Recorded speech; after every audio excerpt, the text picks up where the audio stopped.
दोस्तों, क्या कोई जानबूझकर जहर खाता है या फिर अपने बच्चों को खिलाता है? लेकिन कुछ लोग अनजाने में और कुछ लोग जानकर भी ये काम लगातार कर रहे हैं।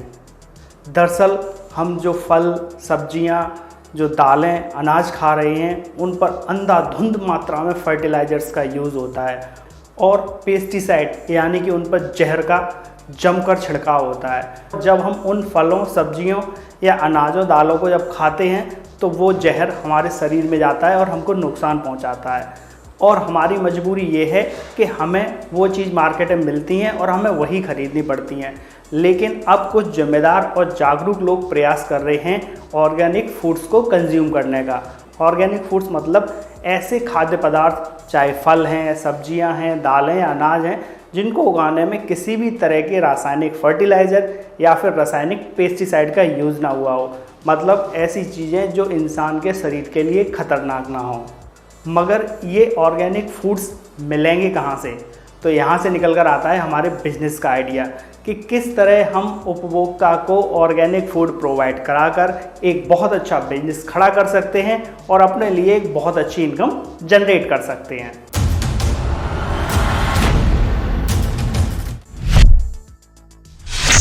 भाइयों, इस बिजनेस में आप दो तरीके से एंट्री कर सकते हैं।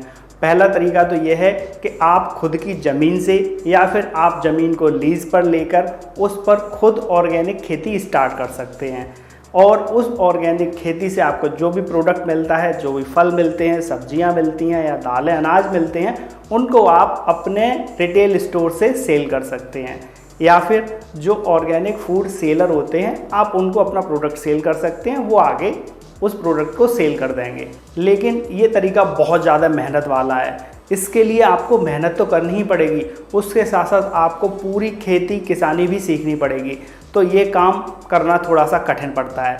और दूसरा तरीका ये है कि जो किसान ऑर्गेनिक खेती कर रहे हैं, आप उनसे ऑर्गेनिक फूड्स को खरीदिए और अपने कंज्यूमर को सेल कर दीजिए। मतलब आपको सिर्फ एक स्टोर चलाना है।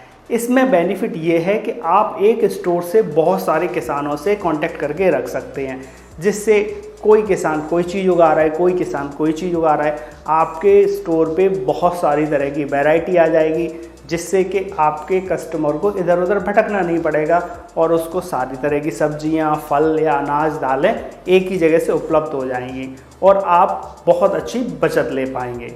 अब बात आती है कि ये ऑर्गेनिक खेती करने वाले किसान मिलेंगे कहाँ? तो दोस्तों, ऑर्गेनिक खेती बहुत सारे किसानों ने स्टार्ट कर दी है। उसके अलावा किसान अब धीरे धीरे जागरूक और भी हो रहे हैं। आप भी उनको जागरूक कर सकते हैं ऑर्गेनिक खेती की ओर, क्योंकि कोई भी किसान नहीं चाहता कि वो अपने खेत में अंधाधुंध फर्टिलाइज़र्स और जहर यानी कि पेस्टिसाइड्स का यूज़ करे। तो दोस्तों, इस तरह से आप अलग अलग किसानों से संपर्क करके उनको प्रमोट करके या फिर जो लोग पहले से ऑर्गेनिक खेती कर रहे हैं उनसे प्रोडक्ट को खरीद सकते हैं। ऑर्गेनिक खेती का डिसएडवांटेज ये है कि ऑर्गेनिक खेती में उतनी ज़्यादा उपज नहीं होती जितनी कि केमिकल खेती में होती है। लेकिन ऑर्गेनिक खेती से जो प्रोडक्ट प्राप्त होता है वो केमिकल खेती की अपेक्षा, बिकने वाले प्रोडक्ट की अपेक्षा बहुत महंगे रेट पर बिकता है, क्योंकि उसकी डिमांड बहुत ज़्यादा है और उसकी सप्लाई बहुत कम है। क्वालिटी तो उसकी अच्छी होती ही होती है। भाइयों, आपको अपने ऑर्गेनिक फूड स्टोर को शहर में किसी ऐसी जगह इस्टेब्लिश करना होगा जहां पर पढ़े लिखे लोग रहते हों या फिर थोड़े ज़्यादा समझदार और थोड़े ज़्यादा रिच लोग रहते हों, क्योंकि वो अभी पूरी तरह समझते हैं ऑर्गेनिक फूड्स के बेनिफिट और वो थोड़ी महंगी चीज़ों को भी कंज्यूम आसानी से कर सकते हैं। तो ऐसी जगह आपके स्टोर चलने के चांसेस कई गुना ज़्यादा बढ़ जाते हैं। और उसके अलावा आपको बैनर्स और होर्डिंग्स का भी सहारा लेना होगा ताकि ज़्यादा से ज़्यादा लोग आपके स्टोर को जान सकें और आपकी सेल ज़्यादा हो सके।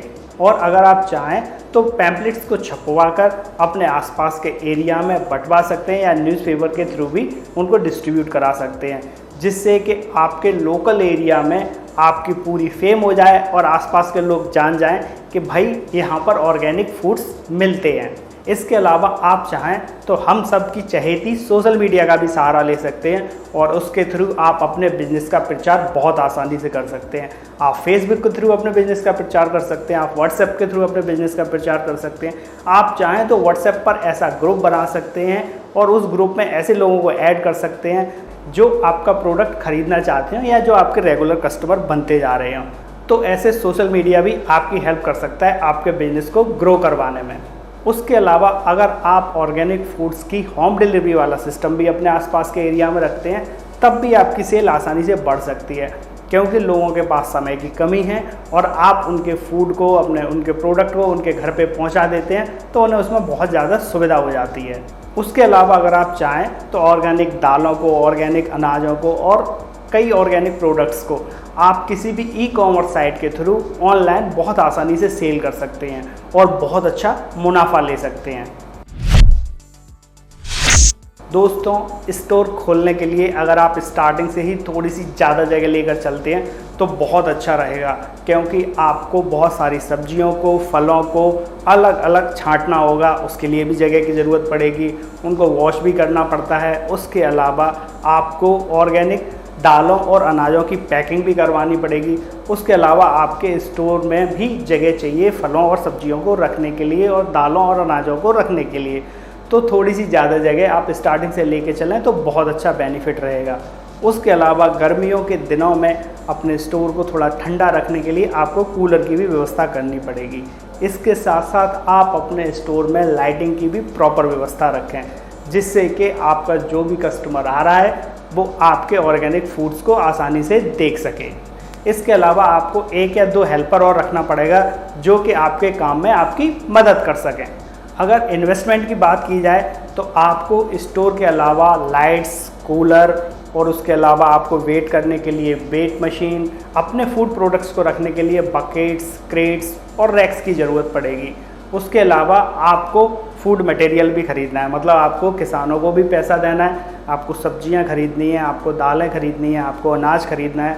तो इस काम को अगर आप चाहें तो स्टार्टिंग में 80,000 से लेकर 1 लाख रुपए में आसानी से शुरू कर सकते हैं और फिर जिस तरह आपकी बचत बढ़ती जाती है आप अपने काम में और ज़्यादा पैसा इन्वेस्ट करते जाएंगे, आपके पास और ज़्यादा प्रोडक्ट्स आते जाएंगे और आपके कस्टमर भी बढ़ते जाएंगे, तो आप अपने इस काम को बढ़ाकर नेक्स्ट लेवल पर ले जा सकते हैं। दोस्तों, अगर प्रॉफिट की बात की जाए तो स्टार्टिंग में आप थोड़ा कम प्रॉफिट लेकर चलें तो ज़्यादा अच्छा है और फिर जब आपका काम पूरी तरह रनिंग पर आ जाए, आपकी डिमांड ज़बरदस्त आने लगे तो आप अपने इन प्रोडक्ट्स पर 30% से लेकर 40% तक की बचत आसानी से ले सकते हैं और आपकी इनकम लगातार बढ़ेगी, क्योंकि धीरे धीरे लोग जागरूक हो रहे हैं और वो ऑर्गेनिक फूड प्रोडक्ट्स को खरीदना चाह रहे हैं, उनको कंज्यूम करना चाह रहे हैं। दोस्तों, इस बिज़नेस को करने के लिए आपको अपनी फर्स्ट प्रायोरिटी पर रखनी पड़ेगी अपनी क्वालिटी, क्योंकि कोई भी अगर आपसे इतना महंगा फूड प्रोडक्ट ले रहा है, आपसे फल ले रहा है, सब्जियां ले रहा है, दालें ले रहा है या फिर अनाज ले रहा है, तो वो सिर्फ इसलिए ले रहा है कि उसको ऑर्गेनिक चीज़ मिल जाए, उसको शुद्ध मिल जाए और वो आपके ट्रस्ट पर ले रहा है। तो आपको अपना ट्रस्ट कायम रखना पड़ेगा। आप जहाँ से भी उन प्रोडक्ट्स को परचेज़ कर रहे हैं आप वहाँ पर विज़िट करें और उसको देखें कि वास्तव में वो ऑर्गेनिक फूड्स हैं या नहीं। आप उनको खुद भी यूज़ करते रहें लगातार, क्योंकि ऑर्गेनिक फूड्स का टेस्ट अलग पता चल जाता है। तो इस तरह आप जब अपने कस्टमर को क्वालिटी देंगे तो वो लौट लौट कर आपके पास आएगा और हर कोई चाहता है ऑर्गेनिक फूड्स को ख़रीदना और बस वो यही चाहता है कि वो जो चीज़ परचेज़ कर रहा है उसको वो चीज़ शुद्ध मिल जाए। और दूसरी चीज़ आती है वैरायटी। वैरायटी मतलब आपको ज़्यादा से ज़्यादा अपने पास रेंज रखनी होगी। ऐसा ना हो कि आप एक या दो किसान से संपर्क करके चलते हैं, आप एक या दो वेजिटेबल्स रखे बैठ गए, एक या दो फ्रूट्स रखे बैठ गए, या फिर आपके पास दालों का भी कोई ज़्यादा और बहुत सारी दालों का स्टॉक नहीं है। उससे क्या रहेगा, जो भी कंज्यूमर आपके पास आएगा वो एक चीज़ आपके पास से खरीदेगा और दूसरी चीज़ मार्केट में जाके वो पेस्टिसाइड वाली खरीदेगा। तो बोलेगा जब मुझे यही खाना है तो फिर मैं वहाँ पे जाके क्यों ज़्यादा पैसे खर्च करूँ। इसलिए आपको ज़्यादा से ज़्यादा किसानों से संपर्क रखें। हो सकता है आपको अपने स्टेट के बाहर के किसानों से भी संपर्क करना पड़े। उनसे संपर्क करने के बाद आप ज़्यादा से ज़्यादा वैरायटी को अपने स्टोर पर रखिए, जिससे आपके पास जो भी कस्टमर आ रहा है वो वापस ना जाए और उसको सारी ऑर्गेनिक फूड्स की रेंज आपके यहाँ मिल जाए। तो इसका मतलब सीधा सीधा है, आपके पास जितनी ज़्यादा वैरायटी होगी कस्टमर के पास उतनी ज़्यादा चॉइसेस होंगी, और कस्टमर के पास जितनी ज़्यादा चॉइसेस होंगी आपकी सेल भी उतनी ज़्यादा होगी। और तीसरी चीज़ है बिजनेस की मार्केटिंग। दोस्तों, कोई भी जब नया कॉन्सेप्ट मार्केट में आता है तो उसको पब्लिक को समझाने में थोड़ा समय लगता है, तो आपको अपने प्रोडक्ट की मार्केटिंग पर विशेष ध्यान देना होगा। आपको ऐसे पैम्पलेट्स छपवाने होंगे जिनमें आप कंपैरिजन दिखा सकें केमिकल फूड्स का और ऑर्गेनिक फूड्स का। उनमें आप दिखा सकें कि ऑर्गेनिक फूड्स ये प्लास्टिक की तरह चमकदार नहीं लगते। उन्हें आप बता सकें कि क्यों केमिकल फूड्स को कीड़े नहीं खाते, वो खाते ही मर जाते हैं। उसके अलावा आपको जो भी बेनिफिट्स हैं ऑर्गेनिक फूड्स के, वो अपने कस्टमर को समझाने होंगे, और उसके लिए ज़रूरत पड़ेगी मार्केटिंग की। उसको कैसे समझा सकते हैं? आप पैम्पलेट के थ्रू समझा सकते हैं। आप चाहें तो बैनर्स पर भी ये चीज़ मेंशन कर सकते हैं। आप चाहें तो इस पर जो भी आर्टिकल्स आते हैं उनको कॉपी करके अपने व्हाट्सएप के थ्रू अपने ग्रुप में भेज सकते हैं, फेसबुक के थ्रू लोगों को अवेयर कर सकते हैं। मतलब आप एक तरीके से अपने प्रोडक्ट की मार्केटिंग कर रहे हैं, लोगों को अवेयर करके। आपकी मार्केटिंग जितनी ज़्यादा अच्छी हो जाएगी, आपका प्रोडक्ट उतना ज़्यादा सेल हो जाएगा। दोस्तों, इन फ्यूचर ऑर्गेनिक फूड्स की ज़बरदस्त डिमांड रहने वाली है, क्योंकि लोग तमाम तरह की बीमारियों से ग्रसित हो रहे हैं और उनकी एज भी लगातार घट रही है। तो जिसके पास थोड़ा सा भी बजट बैलेंस अच्छा है, वो चाहता है कि वो अच्छा से अच्छा खाए, अच्छी से अच्छी हेल्दी लाइफ जिए और ज़्यादा से ज़्यादा दिन जिए। और कोई भी नहीं चाहता कि वो अपने बच्चों को जाने में या अनजाने में जहर यानी कि पेस्टिसाइड्स को खिलाए। तो दोस्तों, इस काम को करके आप भविष्य में बहुत अच्छी बिजनेस अपॉर्चुनिटी खड़ी कर सकते हैं और अपने लिए बहुत अच्छा पैसा कमा सकते हैं। दोस्तों, आपके लाइक्स हमारी टीम के उत्साह को दोगुना कर देते हैं। तो अगर आपको वीडियो पसंद आया हो तो वीडियो को लाइक करने के साथ साथ उसको शेयर और सब्सक्राइब जरूर कीजिए। तो दोस्तों, अगला वीडियो आप किस बिजनेस टॉपिक से रिलेटेड चाहते हैं हमें नीचे कमेंट बॉक्स में ज़रूर बताइए। फिर मिलते हैं किसी नए क्रिएटिव बिजनेस आइडिया के साथ। तब तक के लिए good bye and take care.